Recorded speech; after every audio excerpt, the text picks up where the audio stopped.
تو اللہ تعالیٰ حالات کو بھی برباد کرتا ہے اور آخرت کو بھی برباد کرتا ہے۔ مال نے نہ کسی کو اللہ کی بارگاہ میں پہلے عزت دلائی، نہ آج عزت دلا سکتا ہے۔ دنیا کے اقتدار نے نہ پہلے کسی کو کامیاب کیا، نہ آج کسی کو کامیاب کر سکتا ہے۔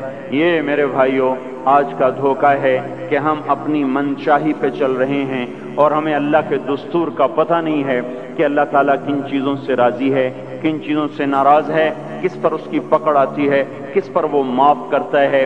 اس لیے یہ ساری دنیا کے انسان انتہائی خطرے میں چل رہے ہیں کہ یہ وہ سارے اعمال جن پر اللہ تعالیٰ ناراض ہوتا ہے وہ پورے فیصل آباد میں ہیں، ہر محلے میں ہیں، ہر بازار میں ہیں، پورے پاکستان میں ہیں، پوری دنیا میں ہیں، پورے 6 بر اعظم میں پھیلی ہوئی انسانیت آج للکار رہی ہے اللہ کو کبیرہ گناہوں کے ساتھ۔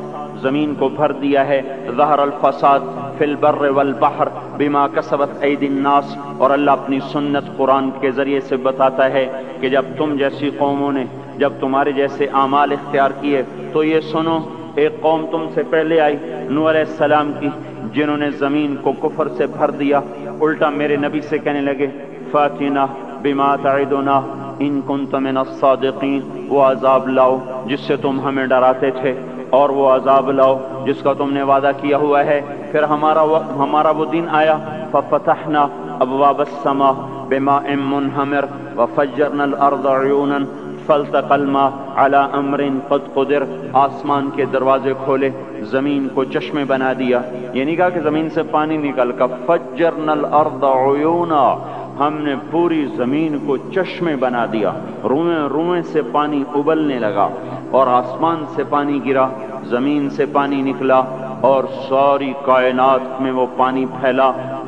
ایک تفسیر میں نے پڑھا کہ اللہ تعالیٰ کہ اگر اللہ تعالیٰ اس دن کسی پہ رحم کرتا تو ایک عورت پہ رحم کرتا جو بچے کو لے کے بھاگ رہی تھی کہ کوئی جائے پناہ ملے اور میں بچ جاؤں، اور وہ بھاگتے بھاگتے ایک اونچے پہاڑ پہ چڑھی، جس سے اونچا پہاڑ کوئی نہیں تھا، پیچھے سے پانی آیا، اس نے پہاڑ کو جو ڈبویا، پھر اس کے پاؤں پر چڑھا، پھر اس کے سینے پر آیا، جس نے بچے کو اوپر کر لیا، پھر اس کی گردن تک آیا تو اس نے بچے کو یوں اپنے سر سے اوپر کر لیا کہ شاید بچہ بچ جائے، بر پانی کی موج نے نہ بچے چھوڑے نہ بڑے چھوڑے، سب کو برابر کر دیا، یہاں تک کہ ان کے اپنے بیٹے کو اللہ تعالیٰ نے سامنے وحال بینہم الموج فکان من المغرقین، سامنے ہلاک کیا۔ 3 آدمی غار میں چھپ گئے اور اوپر پتھر رکھ لیا کہ یہاں تو پانی نہیں آئے گا، چاروں طرف جو پانی کا تماشا دیکھا، پر اندر بیٹھ گئے۔ تھوڑی دیر میں تینوں کو تیز پیشاب آیا اور بے قرار ہو کر پیشاب کرنے بیٹھے، اللہ نے پیشاب کو جاری کر دیا، اور وہ پیشاب کرتے کرتے کرتے اپنے ہی پیشاب میں غرق ہو کے مر گئے۔ جو کام قوم نوح کرتی تھی وہ کام آج ہو رہے ہیں، ساری دنیا میں ہو رہے ہیں۔ قوم عاد آئی بڑی طاقتور، یہاں تک کہ للکارنے لگے من اشد منا قوہ، کوئی ہے ہم سے بڑا طاقتور تو لاؤ نا، ہمیں کس سے ڈراتے ہو؟ ان نقول الا اعتراک بعض آلہتنا بسوء، ہمارے خداؤں نے تیری عقل خراب کر دی ہے، ہم سے تو بڑا کوئی طاقتور نہیں ہے۔ تو اللہ تعالیٰ نے فرمایا اولم یرو ان الذی خلقہم هو اشد منہم قوہ، اے ہود انہیں بتاؤ جس نے تمہیں پیدا کیا ہے وہ تم سے زیادہ طاقتور ہے۔ تو جب اللہ تعالیٰ کی طرف سے وہ حجت پوری ہوئی اور وہ اپنے تکبر میں بڑھتے رہے، نافرمانی میں بڑھتے رہے، تو اللہ نے عذاب کا دروازہ کھولا، قحط آ گیا، انسان ایسے بھوکے، اور وہ انسان ہماری طرح تو تھے نہیں، 40 ہاتھ قد ہوتا تھا، 30 ہاتھ قد ہوتا تھا، 800 سال 900 سال عمر ہوتی تھی، نہ بوڑھے ہوتے تھے، نہ بیمار ہوتے تھے، نہ دانت ٹوٹے، نہ کمزور ہو، نہ نظر کمزور ہو، جوان تندرست توانا، صرف موت آتی تھی، اس کے علاوہ کچھ نہیں ہوتا تھا انہیں۔ اب ان کے بھوک بھی زیادہ، وہ اپنی ضرورتوں کا غلہ بھی کھا گئے، پھر جہاں حلال بھی کھا گئے، پھر کتے بھی کھا گئے، بلے بھی کھا گئے، چوہے بھی کھا گئے، جو چیز ہاتھ میں آئی سانپ بھی کھا گئے، ہر چیز کھا گئے، پر نہ بارش کا قطرہ گرا، نہ زمین کا دانہ پھوٹا، یہاں کے درخت توڑ توڑ کے ان کے پتے چبا گئے، قحط دور نہ ہوا۔ تو پھر انہیں ایک وفد بھیجا، بیت اللہ بھیجا کہ ہمیں بارش دو، وہ جب مصیبت آتی تو اوپر والے کو پکارتے تھے، جب وہ کام کر دیتا تھا پھر سرکش ہو جاتے تھے، پھر انہی پتھروں کو پوچھتے تھے۔ تو اللہ تعالیٰ نے 3 بادل سامنے کیے، آواز آئی ان میں سے ایک کا انتخاب کرو، ایک سفید، ایک سرخ، ایک کالا۔ تو آپس میں کہنے لگے سفید تو خالی ہوتا ہے، سرخ میں ہوا ہوتی ہے، کالے میں پانی ہوتا ہے۔ ان کا یہ پانی، یہ کالا چاہیے، یہ کالا چاہیے۔ آواز آئی پہنچے گا، یہ واپس پہنچے، ان کا بارش ہوگی۔ تو پھر جب ساری قوم اکٹھی ہوئی تو اللہ نے وہ بادل بھیجا، فلما رأوه عارضا مستقبل اودیتہم، وہ بادل آیا کالا، کہنے لگے ھذا عارض ممطرنا، وہ دیکھو آئی بارش۔ تو اللہ تعالیٰ نے کہا بل هو ما استعجلتم بہ، یہ بارش نہیں، یہ وہ عذاب ہے جو تم ہود سے کہتے تھے، کون ہے ہم سے بڑا جو ہمیں کچھ کر لے، اب تیار ہو جاؤ۔ ریح فیہا عذاب علیم تدمر کل شیء بامر ربها، اب دیکھو کیسے تمہارا رب تمہیں اڑاتا ہے۔ ان کے گھروں کو ہوا نے اڑا دیا، ان کو ہوا نے اڑا دیا۔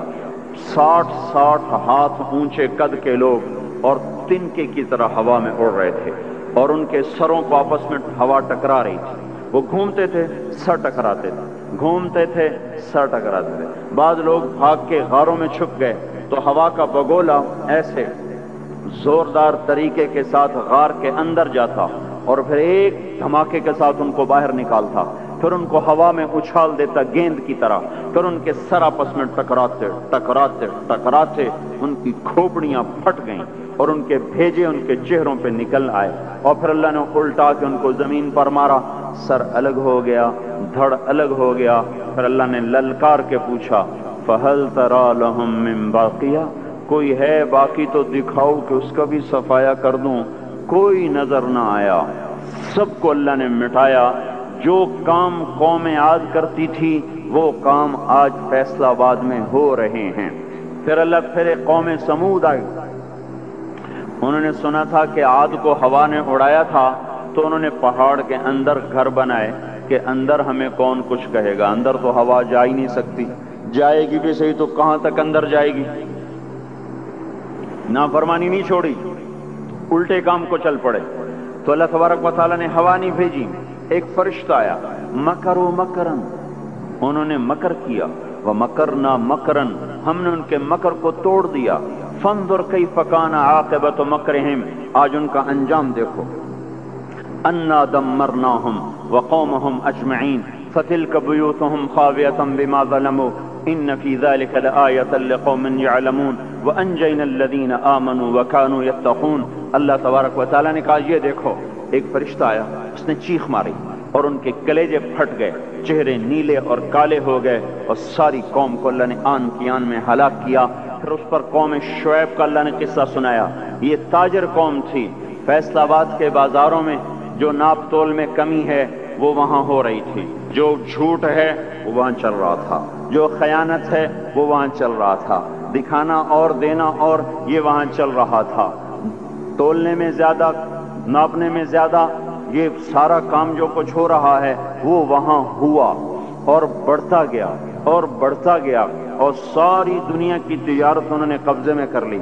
اور شعیب علیہ السلام نے کہا کہ بھائی اس سے باز آ جاؤ، اوفوا الکیل وزنوا بالقسطاس المستقیم، صحیح تولو، صحیح ناپو، ناپ تول میں کمی نہ کرو۔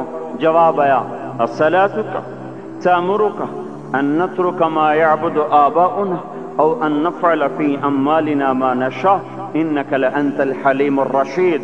اے شعیب بس تم مسجد میں بیٹھ جا، ہمارے کاروبار میں دخل نہ دے۔ اے تیری نمازیں ہمیں کہتی ہیں کہ ہم باپ دادے کا طریقہ چھوڑیں اور ہم اپنے کاروبار تیرے طریقے پر کریں تو ہم تو بھوکے ہو جائیں۔ کسی سے آپ کہیں کہ بھائی دیانت سے تجارت کرو، وہ کہے گا مجھے تو بجلی کا بل بھی ادا نہیں ہوگا، میں روٹی کہاں سے کھاؤں۔ یہ میں نے ایک سے کہا تم ملاوٹ کیوں کرتے ہو، ایک تیل والے سے میں نے کہا تم ملاوٹ کیوں کرتے ہو، کہ اگر ملاوٹ کروں تو ایک ڈرم کے پیچھے 500 روپیہ بچتا ہے اور خالص بیچوں تو 50 روپیہ بچتا ہے، تو 50 روپے سے میرا کیا ہوگا، سبزی گوشت بھی نہیں آتا، اور 5 روپے سے تو کتنا دن گزر جاتے ہیں۔ تو یہی کچھ قوم شعیب نے کہا کہ الصلاۃ تأمرک ان نترک ما یعبد آباؤنا او ان نفعل فی اموالنا ما نشاء۔ میاں شعیب اپنے گھر بیٹھ جا، ہمیں تیری تبلیغ نہیں چاہیے، ہمیں اپنا کاروبار کرنے دے۔ یہی آج کے بازاروں کے مسلمان کہہ رہے ہیں کہ ہمیں یہ شریعت نہیں منظور، تو کاروبار کیسے ہوگا؟ جھوٹ نہ بولیں تو کام کیسے چلے؟ خیانت نہ کریں تو کام کیسے چلے؟ ناپ تول میں کمی نہ ہو تو کام کیسے چلے؟ اور سودی کام نہ ہو تو کام کیسے چلے؟ بینک نہ ہو تو کام کیسے چلے؟ یہ سارے اعتراضات جو آج کے تاجر کرتے ہیں یا دکاندار کرتے ہیں، یہ سارے اعتراضات شعیب علیہ السلام کی قوم نے کیے کہ پھر کاروبار کیسے چلے گا، پھر منڈیاں کیسے چلیں گی، پھر تجارت کیسے چلے گی؟ تو ہم تو تجارت چلانے نہیں آئے، ہم تو اللہ کو راضی کرنے آئے ہیں۔ اللہ کو راضی کر تو یہ تجارت ٹھپ ہو جائے تو ہو جائے، اور چل پڑے تو برکت۔ سبحان اللہ۔ ہم اس بات کے مکلف نہیں ہیں کہ ہم نے روٹی کھانی ہے اور بچوں کو کھلانی ہے، ہم اس بات کے مکلف ہیں کہ ہم نے اللہ کے حکم کے مطابق کمانا ہے اور اس کے مطابق کھلانا ہے۔ اس میں کچھ بچے گا کھلائیں گے، نہیں بچے گا فاقہ کریں گے، بچوں کو بھی کہیں گے تمہارا باپ تمہیں نہیں دے سکتا، میں تمہاری خاطر دوزخ کی آگ کو برداشت نہیں کر سکتا۔ اللہ کو راضی کرتے ہوئے سب کچھ قربان کرنے کا حکم ہے، یہ نہیں ہے کہ اپنی خواہش پہ حکم قربان ہو، ہمیں یہ حکم ہے کہ میرے حکم پر اپنی خواہش کو قربان کرو۔ قوم شعیب نہ بنے ہمارے بازار، وہ مذاق اڑانے لگے، کاروبار کیسے ہوگا، بچوں کو کہاں سے کھلائیں گے، پھر بھوکے مر جائیں، اسکول کی فیسیں کہاں سے دیں؟ اس زمانے کے تو اسکول نہیں تھے نا، یہ آج کی بات کر رہا ہوں۔ پھر اسکول کی فیسیں کہاں سے دیں، پھر یہ بجلی کے بل کہاں سے دیں؟ اگر سچ پر کمائیں اور دیانتداری سے کمائیں تو روٹی کہاں سے کھائیں؟ یہی شعیب علیہ السلام کی قوم کا جواب تھا۔ پھر کہاں سے کھائیں، پھر کہاں سے کمائیں؟ تو چپ کر کے اپنے نفل پڑھا کیا کر، اپنی اللہ اللہ کیا کر، ہمارے کاروبار میں دخل نہ کیا دیا کر۔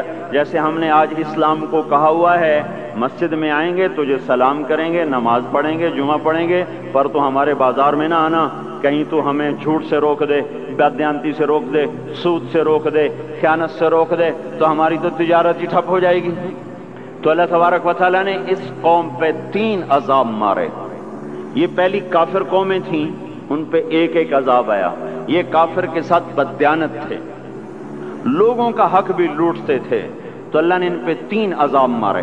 اخذفهم الرجفۃ، زلزلہ، اخذ الذین ظلموا الصیحۃ، چیخ، اخذهم عذاب یوم الذلہ، بارش کس چیز کی؟ انگاروں کی بارش۔ ہماری جماعت شعیب علیہ السلام کے قوم کے علاقے میں گئی ہے، وہ اتنا ٹھنڈا علاقہ ہے کہ جب ہم وہاں سے گزرے تو اتنی برف پڑی ہوئی تھی، اتنی یعنی تقریباً 3 فٹ برف پڑی ہوئی تھی، ایسا ٹھنڈا علاقہ۔ اللہ نے ایک گرم ہوا بھیجی، وہ جھلس گئے، تڑپ گئے، آبلے پڑ گئے۔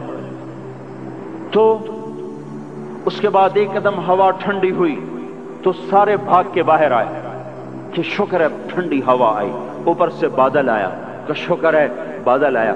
اس کا ساتھ ہی زمین میں زلزلہ آنا شروع ہوا اور اس کے اوپر فرشتے کی چیخ آئی، اور اوپر وہ بادل کالا ایک دم سرخ ہو گیا، پھر اس میں سے ایک دم بڑے بڑے انگارے برسے اور ساری شعیب علیہ السلام کی قوم کو اور مدین کی منڈی کو اللہ نے جلا کے راکھ کر دیا۔ اگر یہ بازاروں والے توبہ نہیں کریں گے تو مجھے ڈر ہے کہ کہیں ان منڈیوں پر بھی وہ انگارے نہ برس جائیں جو مدین کی قوم پہ برسے تھے۔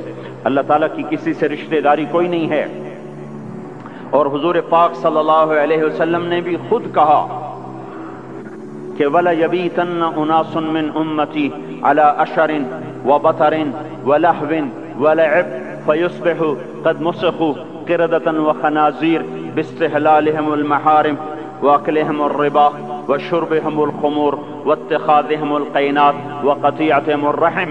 ایک زمانہ آئے گا میری امت بڑی عیاش ہو جائے گی، بدمعاش ہو جائے گی، ناچ گانے کی رسیا ہو جائے گی، گانے بجانا ان کی گھٹی میں پڑ جائے گا، اور اس حال میں ایک رات ایسی آئے گی کہ رات کو انسان سوئیں گے، صبح اٹھیں گے تو بندر اور خنزیر ہوں گے، اور یہ اس وجہ سے ہوگا کہ انہوں نے حرام کو حلال کر دیا ہوگا، باستحلالہم المحارم، انہوں نے حرام کو حلال کر دیا ہوگا، وَأَكْلِهِمُ الرِّبَا، اور سود کو ڈٹ کے کھاتے ہوں گے،